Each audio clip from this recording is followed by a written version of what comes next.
घेतला आहे. बरोबर प्रिया शिंदे आहेत उपायुक्त परीक्षा परिषदेच्या. मॅडम किती विद्यार्थी सगळे बसले होते आणि कशामुळे परीक्षा पुढे ढकलली?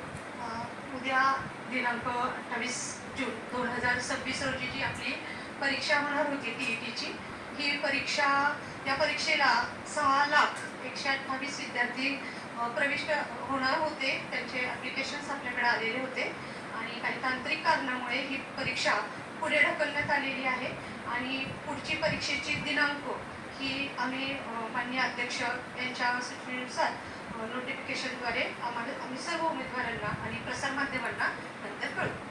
अंदाजे किती सेंटरवरती परीक्षा होणार होती आणि किती वर्षानंतर ही परीक्षा चालू? 1,728 केंद्रांवर ही परीक्षा होणार होती. परीक्षेची सर्व पूर्वतयारी झालेली होती. अर्थात त्यासाठीच आम्ही सर्वजण ऑफिसमध्ये आता आहोत, परंतु आता तांत्रिक कारणामुळे ही परीक्षा पुढे ढकलण्यात आलेली आहे. आपण जर पाहिलं तर तांत्रिक कारणामुळे ही परीक्षा जी आहे ती पुढे ढकलण्यात आलेली आहे आणि या संदर्भात आपण प्रिया मॅडम यांच्याशी बातचीतही केलेली आहे. असंही समजतंय की टीएटीचा पेपर जो आहे तो ठाण्यामध्ये फुटलेला आहे आणि त्या संदर्भातली कुठली माहिती अजून परीक्षा परिषदेपर्यंत आलेली नाही. मात्र ही परीक्षा जी आहे ती तांत्रिक कारणास्तव रद्द करण्यात आली आहे. या परीक्षेसाठी पूर्ण राज्यामध्ये 37 ठिकाणी ही परीक्षा होणार होती. 37 ठिकाणी 1,728 केंद्र होते. 6,01,25 उमेदवार या परीक्षेसाठी प्रविष्ट झालेले होणार होते. परंतु आता ह्या गोष्टी झाल्यामुळे ही परीक्षा पुढे ढकलण्यात आलेली आहे. परीक्षा पुढची केव्हा होणार आहे याचं नियोजन आम्ही आता करत आहोत. पुढची तारीख लगेचच कळवू. नाही, ही याबद्दल आम्ही कळवू. पुढची तारीख आम्ही कळवू.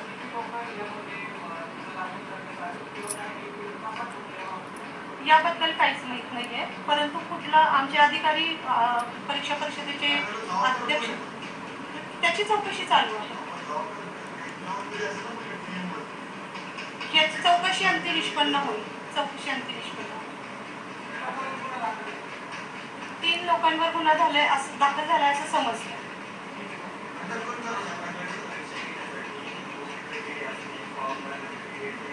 हो,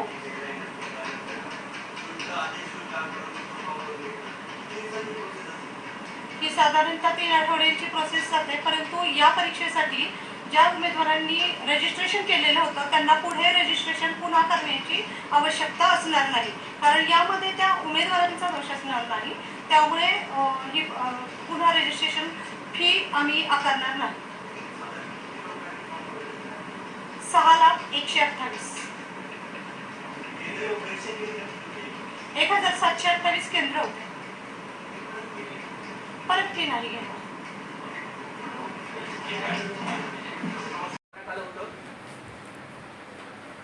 पडताळणी केल्यानंतर टीईटीच्या पेपरमधील काही प्रश्न समान असल्याचं अधिकाऱ्यांना आढळलं. पेपर फुटल्याचं लक्षात आल्यानंतर उद्याची टीईटीची परीक्षा पुढे ढकलण्यात आली. पोलिसांकडनं संबंधितांवर आता गुन्हा देखील दाखल करण्यात आला आहे. तर आता विरोधकांनी या संदर्भात टीका सुरू आहे. टीईटी पेपर फुटीवरून काँग्रेस नेते विजय वडेट्टीवार यांनी सरकारवर जोरदार टीका केली आहे. पेपर नेमका कसा फुटला असा सवाल वडेट्टीवारांनी विचारला आहे. वडेट्टीवार यांनी काय पोस्ट केली आहे? महाराष्ट्रातील युवक बेरोजगारीच्या संकटाशी झुंज देत आहेत. सरकारने या प्रकरणाची नैतिक जबाबदारी स्वीकारावी.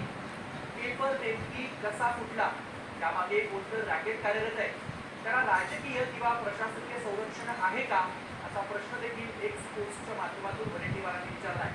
त्याची निष्पक्ष चौकशी झाली पाहिजे. केवळ लहान मोठ्या दलालांना अटक करून चालणार नाही असंही वडेट्टीवार म्हणाले. तर या रॅकेटमधील सूत्रधार आणि त्यांना संरक्षण देणाऱ्यांनाही कठोर शिक्षा झाली पाहिजे अशी अपेक्षा विजय वडेट्टीवार यांनी व्यक्त केली आहे.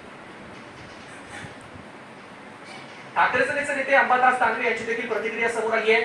सरकारला साधा टीईटीचा पेपर सांभाळता येत नाही असं दानवे म्हणाले. पेपर फुटीमध्ये सरकारचा सहभाग आहे का?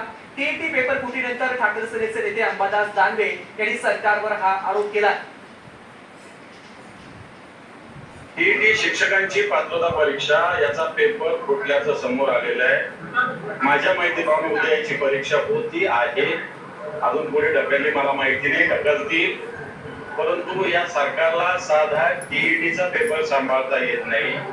नीटचं सगळं केंद्र महाराष्ट्रामध्ये आहे. हे सरकार गुड गव्हर्नन्सच्या गोष्टी करतं, हे सरकार झिरो टॉलरन्सच्या गोष्टी करतं. कुठं गुड गव्हर्नन्स आहे, कुठं झिरो टॉलरन्स आहे? एवढ्या नीटच्या लोकांना जेलमध्ये टाकलं तरी टीईटीचा पेपर फुटतो. याचाच अर्थ सरकारचा कुठेतरी पेपर फुटीमध्ये सहभाग आहे. दरम्यान काँग्रेसनं सरकारला पेपर लीक सरकार असं म्हटलंय.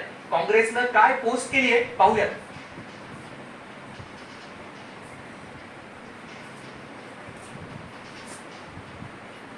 तर टीईटी पेपर फुटी प्रकरणी 3 जण ताब्यात घेण्यात आले. भिवंडीच्या कोण गावातून या 3 जणांना ताब्यात घेण्यात आलंय. टीईटीचा पेपर हा ठाण्यातल्या भिवंडीमध्ये फुटल्याचं समोर आलं होतं. त्यानंतर आता कोणगाव पोलीस ठाण्यामध्ये गुन्हा देखील दाखल करण्यात आलाय आणि भिवंडीतून 3 जणांना कोणगाव पोलिसांनी ताब्यात घेतलंय. या संदर्भात अधिक माहिती देण्यासाठी आपल्या सोबत आहेत आपले प्रतिनिधी फैयाज शेख. फैयाज, आपण बघतोय कोणगाव पोलीस ठाण्यामध्ये आता 3 जणांना ताब्यात घेण्यात आलंय. काय अधिकची माहिती आहे? मागे गेल्या अनेक दिवसांपासून टीईटी पेपर लिखितचे प्रमाण वाढले असून आता सध्या हे धागेदोरे देवणी तालुक्यात येऊन टेकले आहेत. कोणगाव हद्दीतील काही व्यक्ती आहेत त्यांच्याकडून देखील टीईटी पेपर लीक झाल्याचा प्रकार उघडकीस आला असल्याने तिघांना कोण पोलिसांनी ताब्यात घेतले आहे आणि पोलीस चौकशी चालू केली. नक्कीच धन्यवाद फैयाज दिलेल्या माहितीसाठी.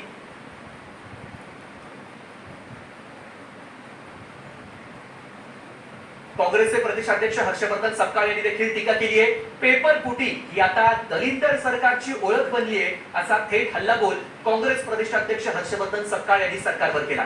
टीईटी पेपर फुटीच्या मुद्द्यावरून सरकारवर त्यांनी तीव्र शब्दात नाराजी व्यक्त केली आहे. उपमुख्यमंत्र्यांच्या ठाण्यातच टीईटी परीक्षेचा पेपर फुटल्याचा आरोप त्यांनी केला. तसंच या विरोधात काँग्रेस लवकरच रस्त्यावर उतरणार असल्याचा इशाराही हर्षवर्धन सपकाळ यांनी दिलाय. त्यांनी काय म्हटलंय पाहूयात. पेपर फुटी हा आता अपवाद राहिलेला नाही, तर या दलिंदर सरकारची ओळख बनली. टीईटी परीक्षेचा पेपर उपमुख्यमंत्री एकनाथ शिंदे यांच्या ठाण्यातच फुटल्याच्या बातम्या समोर आल्या. लाखो विद्यार्थ्यांच्या मेहनतीवर, स्वप्नांवर आणि भविष्यावर पाणी फेरणाऱ्या या रॅकेटला नेमकं राजकीय संरक्षण कोणाचं आहे? या प्रकरणाची तात्काळ निष्पक्ष चौकशी करून दोषींवर कठोर कारवाई झालीच पाहिजे अशी मागणी आता हर्षवर्धन सपकाळांनी केली आहे.